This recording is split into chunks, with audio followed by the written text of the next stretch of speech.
J'y ai cru. Oh oui, j'y ai cru. Je me sens tellement comme Mylène Farmer, désenchanté à mort. J'ai tellement perdu foi en la vie, en l'amour, en la nostalgie. Et j'ai tellement plus goût à rien. Mais maintenant, ça va chier des parpaings dans la gueule!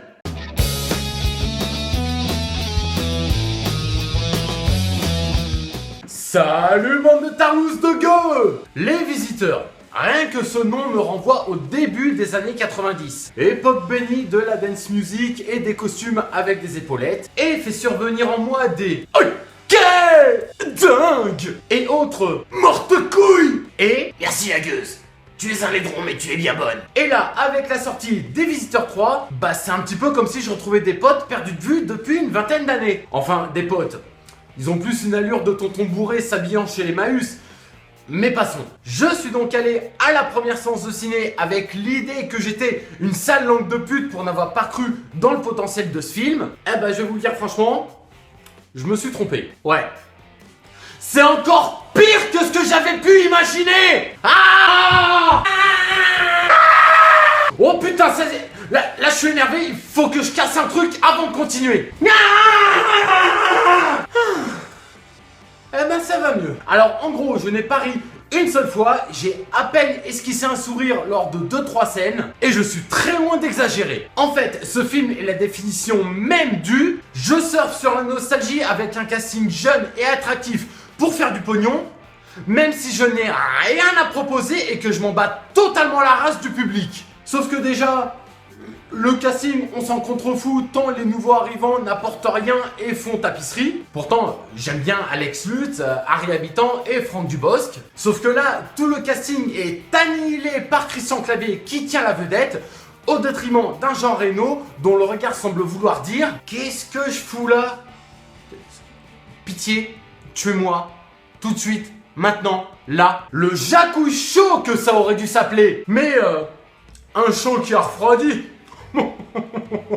Un Jacouille qui tente tant bien que mal de reprendre son rôle de bouffon, surfant sur la nostalgie en balançant des expressions clés de l'époque dans laquelle il est. Comme ce fut le cas avec le OK du premier épisode. Le seul gag qui fonctionne un tant soit peu concerne l'odeur et l'haleine nauséabonde de Godefroy et Jacouille, mais c'est le cas de le dire, ça sent le réchauffer à plein nez. Quand je dis que je n'ai pas ri une seule fois, c'est vraiment pas une blague. Le film est creux, le contexte politique du film ne sert absolument pas le côté humoristique du film, qui ressort les mêmes ficelles scénaristiques que dans le premier opus. À savoir, faire passer Jacouille pour un oncle de Jacouillet, descendant du gueux puant et que l'on croyait mort. Il n'y a aucune alchimie entre les personnages. Ça tente maladroitement de faire intervenir des guests comme Joël Sevilla et Serge Papagali, qui jouaient tous deux dans la série Kaamelott. Et surtout, il n'y a aucun enjeu. On tente de nous faire croire au début du film que si Godefroy ne revient pas à son époque, il sera destitué de son titre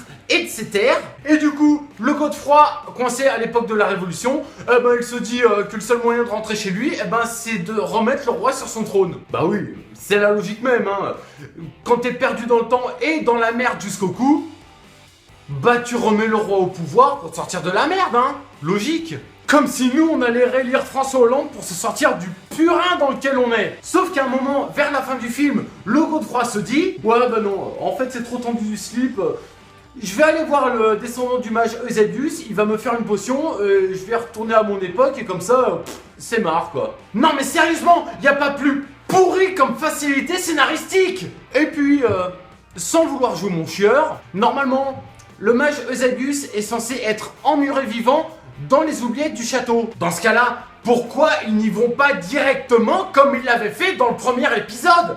Hein? Pourquoi? Et encore, là je vous ai pas parlé du manque cruel de scènes cultes dans ce troisième épisode. Genre, la scène du dîner dans le premier opus, avec le jour, nuit, jour, nuit, jour, nuit, jour, nuit. Là, à un moment, on a droit à un dîner entre nos héros et Robespierre, Et ce dernier passe 10 minutes au shot parce qu'il a bouffé du boudin trop épicé. Ah, comment c'est trop drôle, mais lol quoi. Oui, en gros, le film repose sur de l'humour pipi caca au premier degré. C'est le cas de le dire.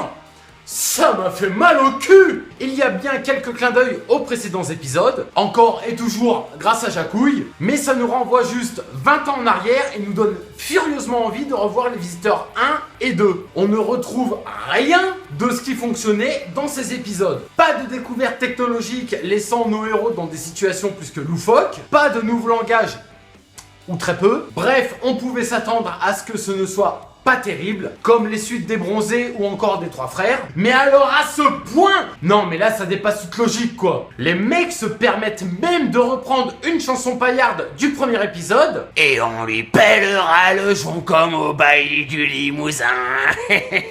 Et ce, dans le même contexte. Au final, ce troisième opus ne sert que de conclusion à la trilogie et... Eh mais non, même pas quoi. Ouais, là je vous spoil sans remords. Grâce à moi, vous allez économiser le prix d'une place de ciné. Le film n'apporte aucune conclusion et se permet même de s'arrêter sans proposer de réelle fin à la saga. Vous vous rappelez de la fin des Visiteurs 2 quand Godefroy et Jacouille ne sont pas de retour au temps des châteaux forts? Ouais.